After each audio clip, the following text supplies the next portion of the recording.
Bluelock Chapter 300 leaks are here, and this one hits way harder than I expected. After the chaos of Nagi being officially locked off last chapter, I think we all figured this would be emotional, but I did not think it would break me like this. This chapter is a farewell not just to a player, but to a dream shared between two people who thought they'd never have to walk different paths.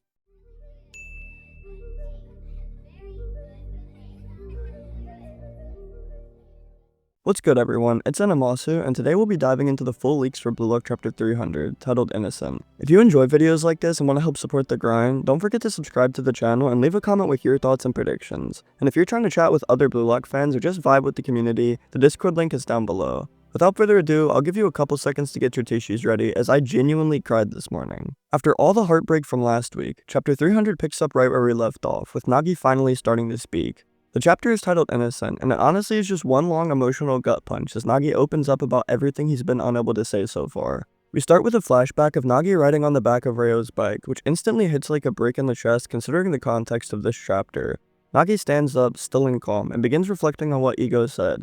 Instead of denying it, he admits it. He doesn't feel regret.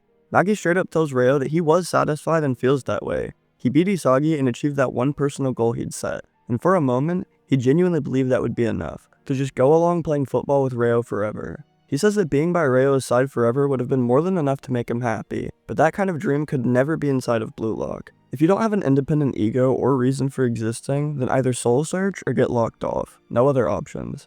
Nagi finally acknowledges that he dreamed too small and is too childish for a place built on ego and understanding about it. He starts wondering if maybe things would have turned out differently had he not relied on Ryo so much or let his frustration with Isagi consume him. He apologizes not just for losing, but for everything. For passing instead of shooting. For not chasing after something bigger. For failing to grow like he promised he would so many times over to stay by his side.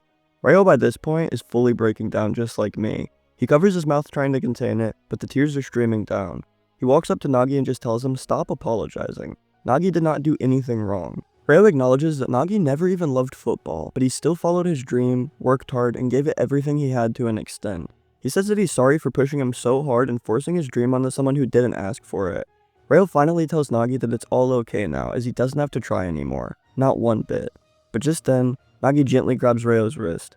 His tone shifts, and he says that despite all of it, he was happy. That Ryo, who's pushy, selfish, and kind of a coward, somehow brought out sides of him he never knew existed. Through Ryo, he found joy, frustration, anger, competitiveness, and he even learned what it feels like to want to win. He says the thought of losing Ryo became terrifying, and for someone like him who's always found everything annoying, Ryo brought light into his life.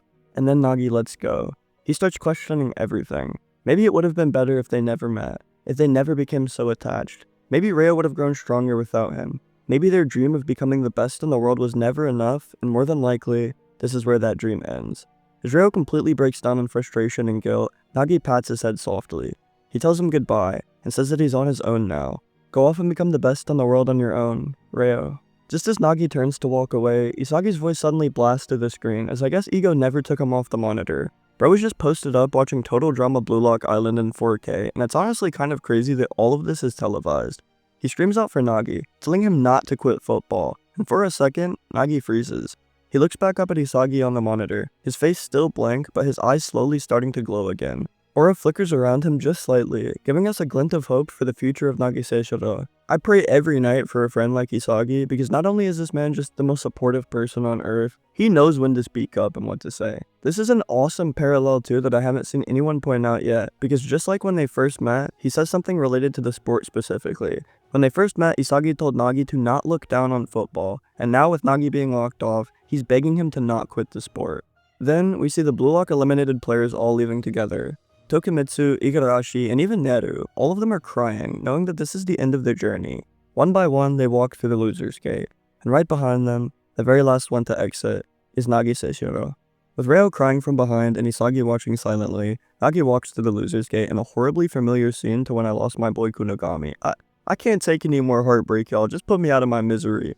With that, chapter 300, part 2 of Bluelock is over, and a new Egoist League officially concludes. The outro text for today's chapter reads, "The future of glory, disgrace, and dreams. A new chapter of Bluelock begins."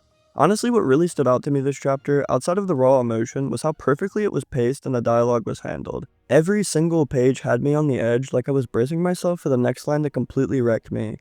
The way Nagi speaks so slowly, taking his time to find the right words, while Reo just stands there listening in silence. You can feel how hard it is for him to even process all of this, let alone say it out loud. And Reo, seeing him just stand there and cry, and knowing their whole dream was something he projected onto Nagi from the beginning, was absolutely brutal. I love how honest and vulnerable they both were here though. Nagi openly admits he could have done more, and the ego was right. He dreamed too small, was codependent, and that's why he got locked off. He finally takes some accountability, and it's not loud or dramatic, but just real and honest. Reo meanwhile realizes that all this time, he was dragging Nagi along for a journey that never was truly his. And then there's Isagi, crying and yelling at Nagi not to quit, a moment I did not expect and was not mentally prepared for at 5 AM in the morning. It's a reminder that even after everything, all of the competition and hate-filled paragraphs that he spouted on the field, he still deeply cares about the people he shared this journey with. That made me respect Isagi more than I already did, and that said, I have to bring this up.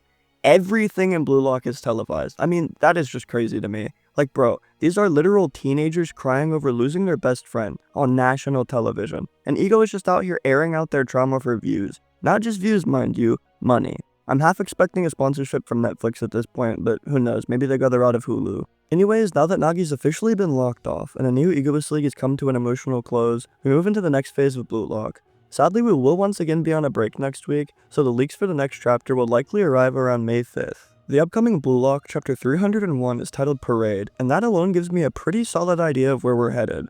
I think we're about to enter the same kind of sequence we saw after the Japan U20 match, the Shibuya chapters, which we all loved so much, where the Blue Lockers are brought back out into the real world, this time as rising global stars instead of underdogs. I mean, Isagi was literally beefing with the new Generation 11 striker Kaiser. I fully expect his fandom to be just massive. I also fully expect this next chapter to be a celebration of glory. Media coverage, fans lining up, cameras flashing, entire cities chanting the names of their new favorite players. And depending on how wild Ego wants to get with it, it might not even be limited to just the Blue Lock players. We might get to see the Master Strikers or even some of the new Generation 11 talent showing up too. Imagine Lavinho, Batsura, and Kiora all breakdancing for the crowd or something crazy like that. But even with all the hype, I think there's going to be a layer of bittersweet energy underneath it all, as obviously it's not a happy ending for everyone.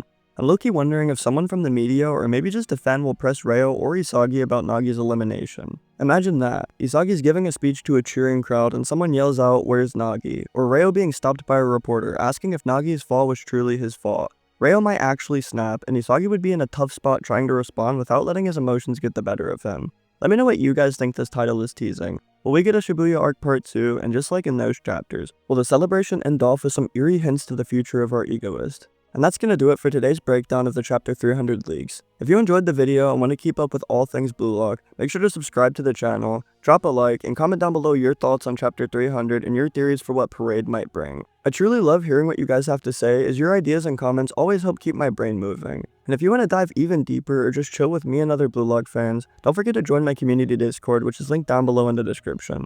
Thanks again for the support. Whether you've been watching since day one or just hopped on the channel recently, I appreciate you more than you know. Take care, and I'll see you all tomorrow for the official overview.